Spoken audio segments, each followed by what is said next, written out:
You're listening to the Archaeology Podcast Network.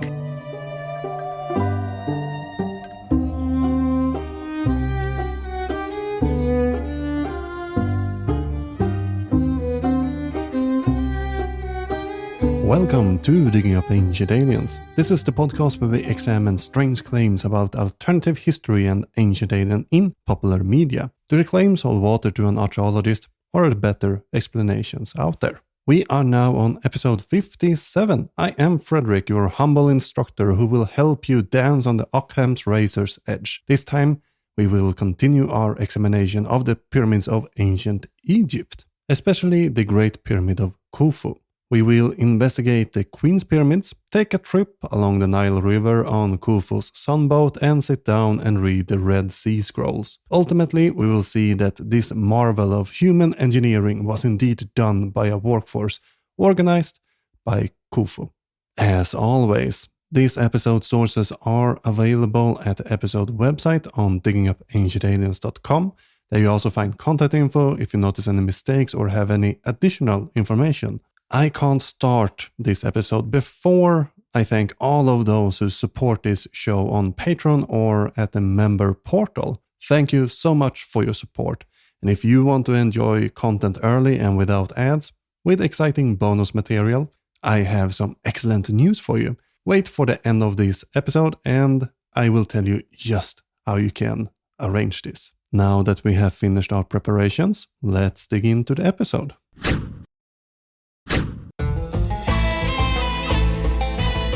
Even if we did cover some method to date the pyramids of Khufu in the last episode, I will continue to demonstrate the different sources we can use to date the pyramid's age, because the age is something used by the ancient alien and the ancient astronaut proponents as a sort of smoking gun, and you will notice that their idea mainly builds on looking at only selected parts of the evidence. They basically cherry picks the data and use this to present their preferred narrative. According to most Egyptologists, this miracle of engineering was constructed during a 20-year period by order of the pharaoh Khufu, sometime around 2500 BC. But many experts claim this dating is based on highly questionable data, and ancient astronaut theorists suggest the origins of the three pyramids at Giza are far more profound. As usual, we are rarely given what this questionable data is. Sure, as a television program, of course, the ancient aliens have some limits on what and how much things they can present. But it's not really something we get to know even if we read the books of the people who appear on this show, such as Van Daniken, David Childress, Georgios Tsoukalos, and all those other alternative history writers. And I think it's because the objective evidence is, well, a bit too overwhelming for them to disprove. Therefore, it's much easier for them to hang on these idea that the pyramids are a mysteries and all of that, and not really go into the evidence that we actually have.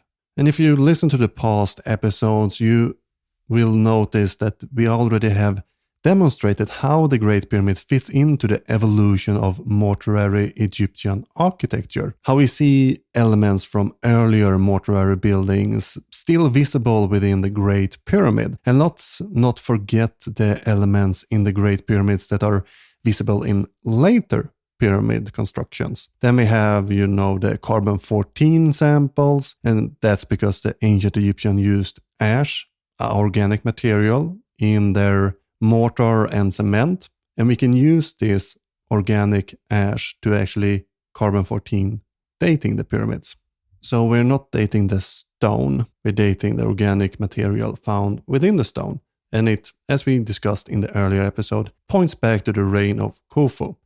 Now, a common objection we see from alternative history writers and alien proponents is about the Great Pyramid that you can't date stone, and this is a bit of a half-truth, to be honest. It is correct that we can't use carbon-14 to date stone. Very much correct there.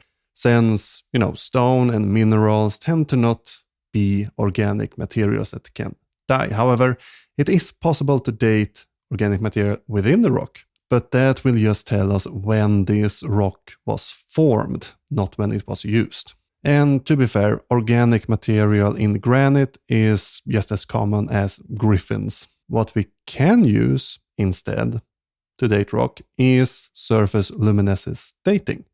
And this was something that was done by two authors named Leritzis and Vaifaidu, and they published their findings in the paper Surface Luminescence Dating on Some Egyptian Monuments. The result of this dating method shows that the Pyramid of Khufu was built within the time frame mainstream archaeology suggests it was. So now we have two separate dating methods that return more or less the same time period. And maybe one of these methods by itself isn't as impressive as we might want it to be, but when we have multiple sources all pointing within the same direction, things start to become a little bit overwhelming on the evidence side. And we have yet to explore the evidence surrounding the pyramid. So let's broaden our perspective, and by that we will start reviewing the two barges that was buried outside the pyramid complex. In 1954, a fantastic discovery was made. Archaeologists found two untouched boat pits that contained the remains of two complete ships, or at least what seemed to be complete vessels.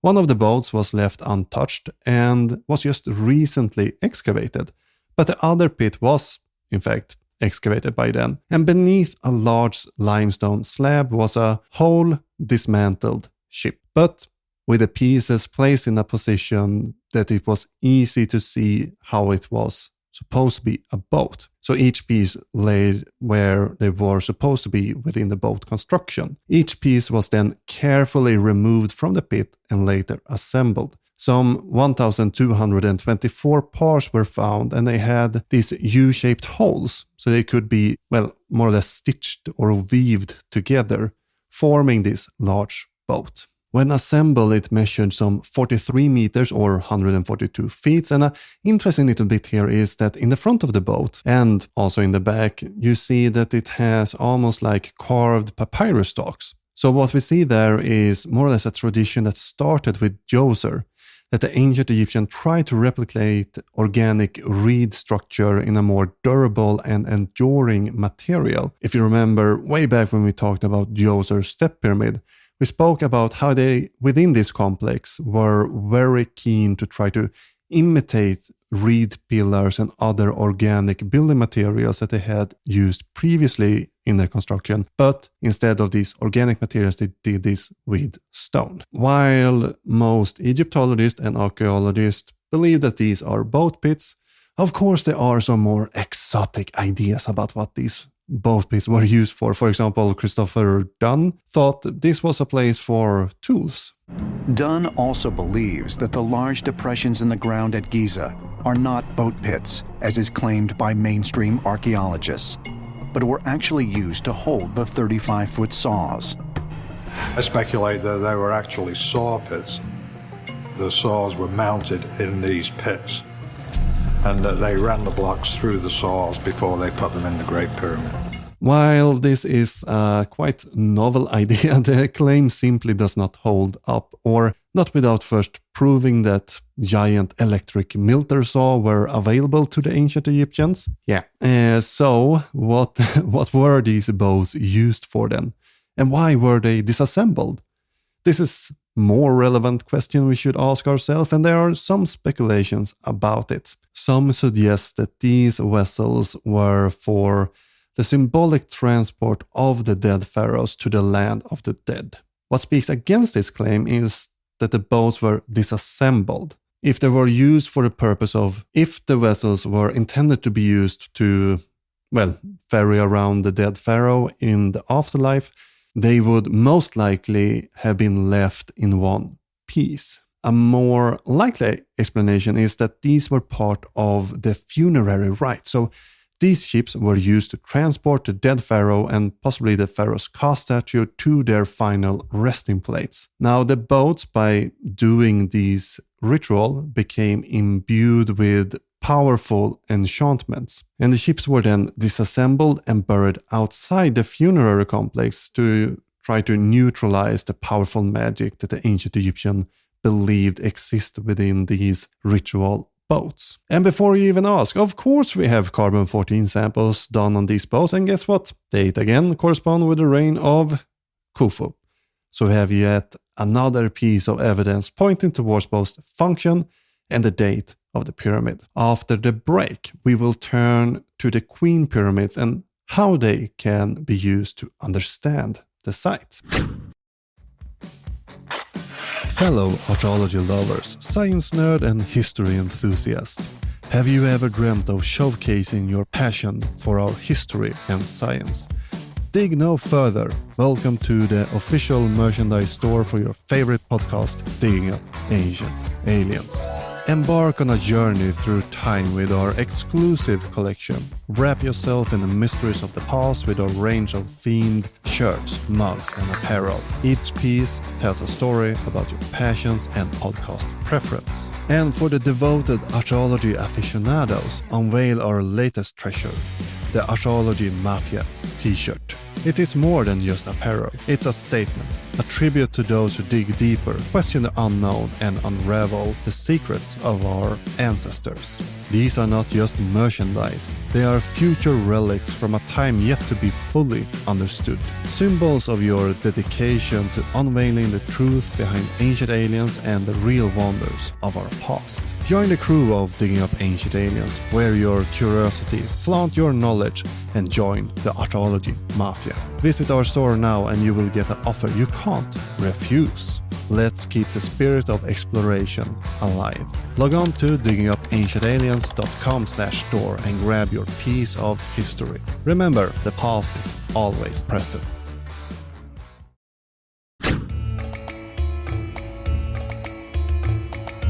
Welcome back.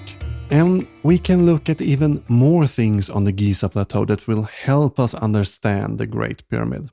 For example, the Queen pyramids behind Khufu's pyramid. So these are smaller pyramids, a little bit to the side. One of them is suspected to belong to Queen Maritetes. She lived quite a long life and was present both during the reign of Sneferu, Khufu, and Khafre. So the most southern pyramid of these Queen pyramids is supposed to be Queen Hanuset. However, her name is only being preserved to us through later dynasties. Between the 21st and the 26th dynasty, the mortuary temple of this pyramid were rededicated to the goddess of Isis. And during this remodeling, the name of Queen Hanuset was recorded. Then we have the third pyramid. And it was dedicated to Sneferu's wife and Khufu's mother, Hetepheres. What's fascinating about this tomb is that we have found the chamber of Hetepheres, well, let's say somewhat intact. It is quite the story and a little bit of a mystery also. Mark Leher describes this very well in his book, The Complete Pyramid. And I can actually see this becoming a quite good movie actually, both how it was found and even what did happen to Queen Hetepheres. So, we have covered some physical evidence that's been left out by these pseudo-archaeological narratives. There's also material based on text that we have not looked at yet, making this next claim entirely irrelevant. Archaeologists and Egyptologists claim that they were tombs for the pharaohs, and yet no Egyptian pharaoh was ever found in a pyramid in Egypt. We have found the mummies of many Egyptian pharaohs, but they're found in vaults deep underground at the Valley of the Kings in Luxor, hundreds of miles away from the pyramids. The pyramids have no real explanation of what their purpose was. As I mentioned before, there have been human remains found in Egyptian pyramids. Not necessarily the Great Pyramid, but other pyramids actually have had human remains within them from the time period that they were most likely constructed. But we don't require human remains to be there to see that this was supposed to be a burial. For example, human remains tend to decompose rather quickly in acidic soil. So in some locations, it's quite rare to find skeletal remains. But this doesn't mean we still can't identify burial site in acidic soils. And this can be done through grave goods or mortuary architecture, such as building cairns or other grave markers like a pyramid. And then we need to acknowledge that the ancient Egyptian left written record detailing the purpose of the pyramids, so we don't actually have to speculate what they were used for. Unfortunately, there are no pyramid texts within the burials on the Giza Plateau. It wasn't until a few hundred years later that these texts start to appear carved inside the pyramids. And by saying that, I feel that I have to point out that Khufu's name has been found carved inside the pyramid by, the work gangs building it in locations that's not really accessible and was accessed really late within our modern history. But the first pharaoh to incorporate the pyramid text into their tombs was King Unas, who reigned about 250 years after Khufu. And in his text we see quotes as, "Any gods who shall cause this pyramid and this construction of the king to be good and sturdy, is they who will be vital. It is they who will be respected. It is they who will be impressive. It is they who will be in control. It is they who will take possession of the crown." In a later pyramid text from Pepe I, we see similar quotes. He writes, "As for anyone who shall lay a finger on this pyramid and this temple, which belong to me and my double, he will be judged by Ennead, and he will be nowhere, and his house will be nowhere, and he will be proscribed, one who eats himself." Right, so these are just 2 quotes from the pyramid text. However, if we start to look through these pyramid texts, we will start to see 5 categories within this more extensive text corpus that are the pyramid text. We have the dramatic text, which includes spells for various categories, such as lament and offerings. In the second category, we find hymns and name formulae. We have litanies in category 3. In category 4, it is all about glorifying the pharaoh. And then we have the magical text that protects the pharaoh from snakes, scorpions, or other dangerous beings. And these protection spells are most likely the oldest, but it's that these versions are the only one preserved to our times. And suppose that you're interested in learning more about pyramid text and what's referred to as the Book of the Dead. In that case, I go through all of this in an earlier episode, that was episode 47, titled Mummies, Vampires, Draugrs and Aliens. So based on all of this, we are able to safely assume that this was constructed as an intended burial for Pharaoh Khufu. But as luck would have it, recent excavations have shed even more light on the construction of the pyramids, and more about that after these short messages. Welcome back again. Now, the evidence that I mentioned was not really found in or around Giza. We actually have to travel quite a bit to the south of Egypt and to the coast of the Red Sea. Only 23 kilometers south of Safarna is an archaeological site called Wadi El Jarf. And this is a seaport that started to be excavated in 2011 by a team led by Mark Lehner and Pierre Tallet. Initially, nobody would really guess that this site would become such a vital find as it actually became. And I also want to mention that this section is mainly based on the book The Red Sea Scrolls, how ancient papyri revealed the secrets of the pyramids. For those interested in Egyptology, Tallet and Lehner's book offers a deeper understanding of the background and the significance of the site and the finds there. And I highly recommend reading this book at some point or another. What's interesting about Wadi El Jarf is that it wasn't a permanent settlement, and it was only used for a relatively brief period of Egyptian history. So the first time the site was used was during the reign of Snefru, and in total it would be only used for about 70 years. And it was used during the reign of Khufu and later Khafre. But why? Why did they establish this seaport? As discussed briefly in the last episode, copper was necessary for the pyramid construction. Lehner and Teller explain the reason for the location as follow, quote, The pharaonic state was therefore regularly obliged to organize a major expedition into the desert area that surrounded Egypt in order to obtain sufficient quantity of this raw material. There are copper mines in the Egyptian eastern desert, and some deposits in particular were exploited in ancient time in the Wadi Araba, a natural route leading directly to Wadi el-Jorf. So, the seaport was constructed to be part of this expedition, and as things turns out, it seems this was one of the older ports constructed during the Old Kingdom. Lenner and Tellert also claim that there are several reasons for why this location was chosen in the first place. They write the following, again, quote, "The site of Wadi el-Jarf has several advantages that make it suitable as the location for an intermittent port on the Red Sea coast. At a time when the Egyptians were clearly conducting their first experiments with this kind of installation, for the port to operate most efficiently, it was essential that there were access to supply of good drinking water, which was probably provided by a spring at what is now St. Paul's Monastery, 10 kilometers from the site." So this port itself is actually part of the evidence we have of the construction of the pyramid. But what sets this location aside from all the other places out there is what the team discovered here. While they found a lot of materials and equipment belonging to the workers, one discovery was maybe a little bit more critical to our understanding of the ancient Egyptian pyramid.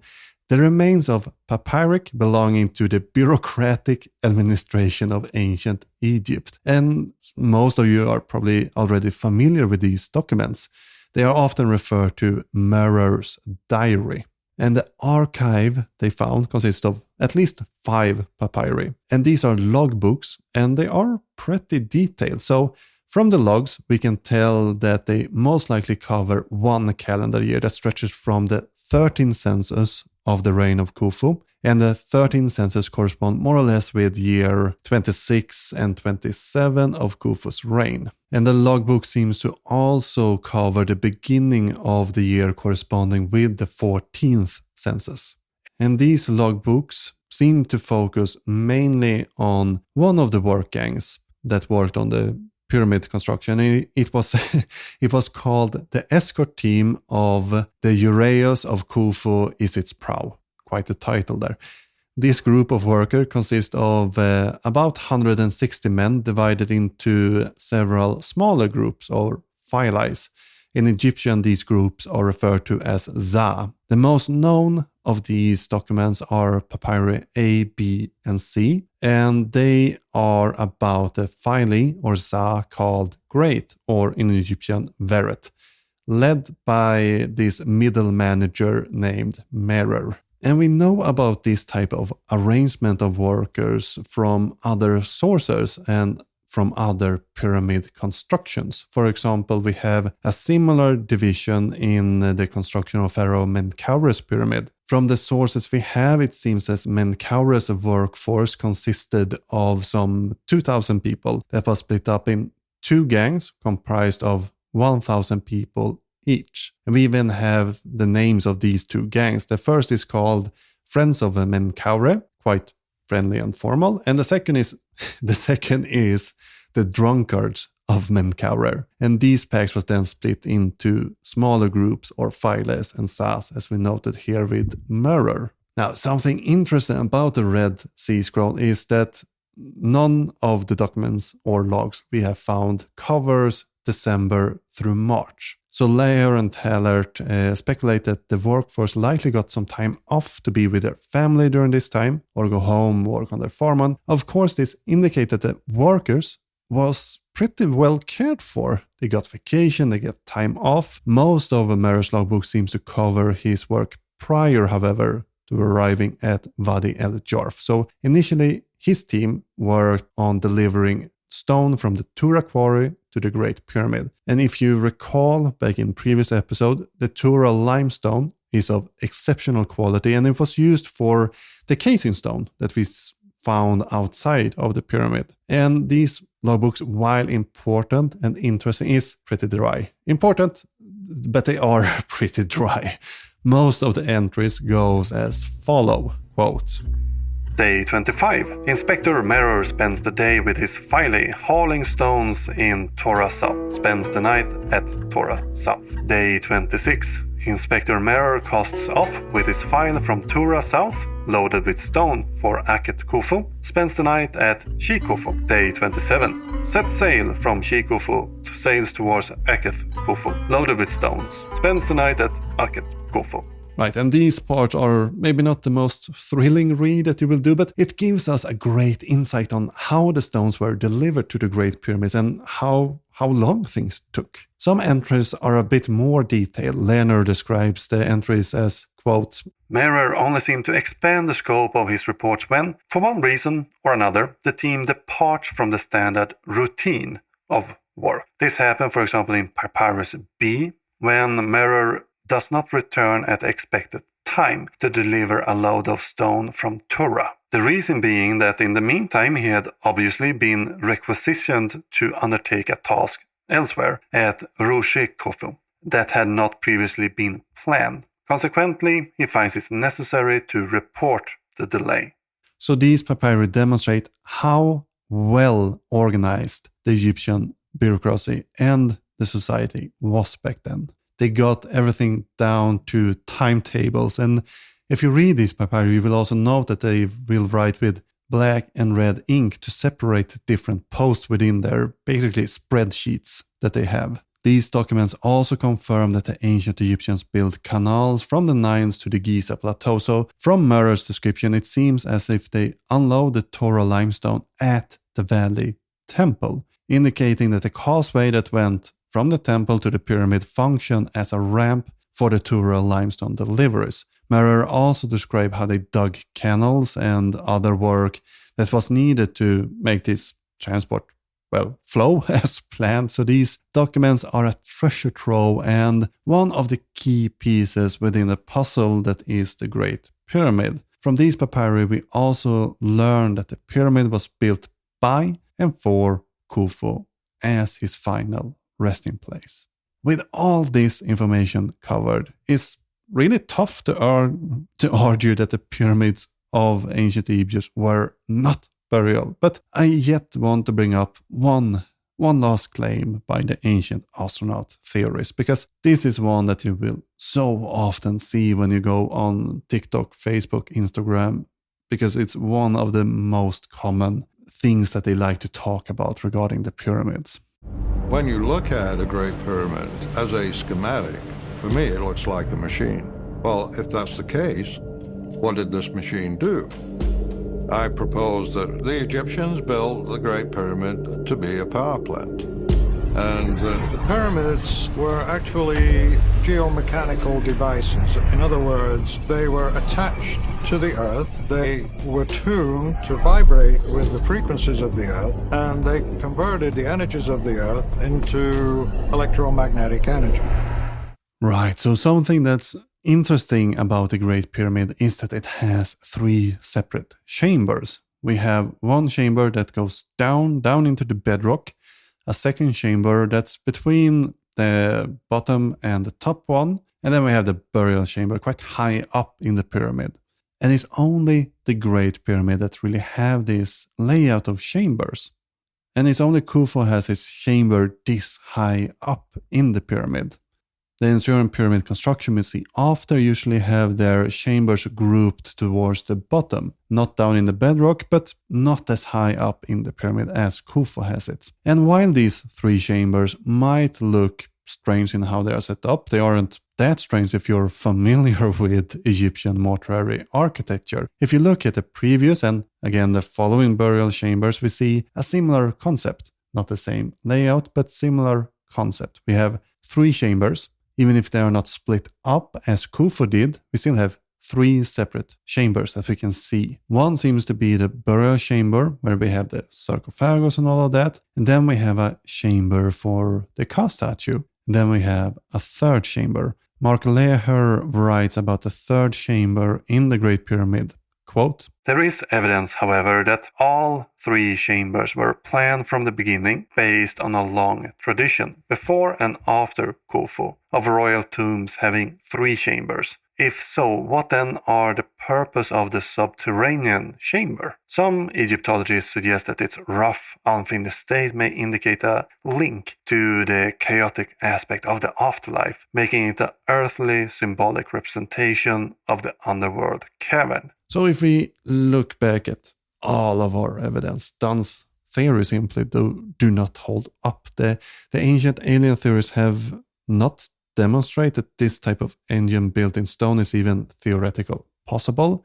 And while speculation can be fun, there needs to be at least a little bit of evidence at one point or another for us to really take this claim seriously. Egyptology have collected evidence for centuries at this point, and all the data, as you see, points towards these structures being burials for the kings. Even if we look at only the Great Pyramid, things do not align with what the ancient astronaut supporters say, nor do they make a good case for discrediting the evidence other than claiming it does not exist or it is a mystery, or look into a single point that's not really relevant at this state of our investigation of all of this. So, where do this leave us? Well, from everything that we have, from everything that we have seen, the Egyptian pyramids were built by an organized and well-equipped workforce.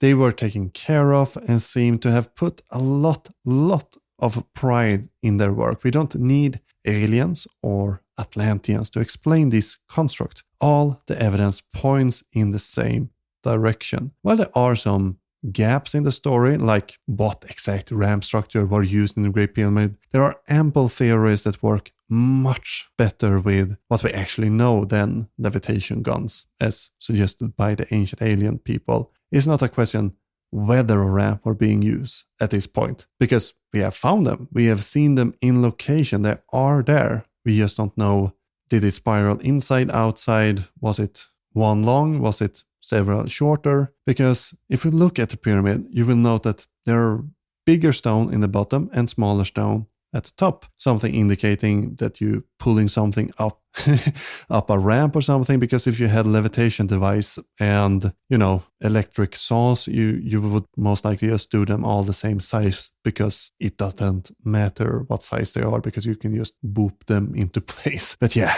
there we have it. The mystery of the pyramid is an illusion created by those who benefit by having it that way, simply. Isn't that a little bit ironic in this case? Now, until next time, please spread the word by leaving a positive review on platforms like iTunes, Spotify, or to your friends. Share an episode you likes with them and get them hooked on the show that way. Over at diggingupancientaliens.com, you find a extensive list on all the sources and resources, and a little bit of reading recommendation if you want to learn more or to double check what I told you. Now, if you want to support the show, head over to patreon.com/diggingupancientaliens. If you prefer, you can sign up for a membership instead at diggingupancientaliens.com/support. Both routes will give you early ad-free episodes and bonus content. And you can also support the APN network by going to archaeologicalpodcastnetwork.com and sign up as a member there and access all the shows in the network that way. If you want to contact me, it can be done through most social media sites or by sending an email to Fredrik@diggingupancientaliens.com. Sandra Martelor create the intro music, and our outro is by the excellent band called Trallskruv, who sings their song Tinfoil Hat. Links to both of these artists can be found in the show notes. Until next time,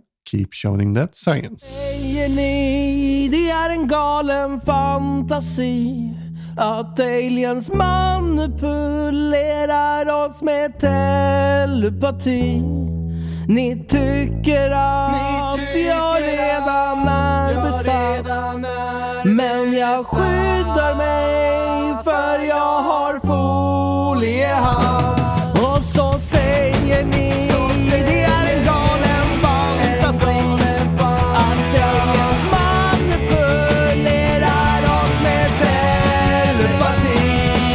Ni tycker att jag redan är besatt, men jag skyddar mig för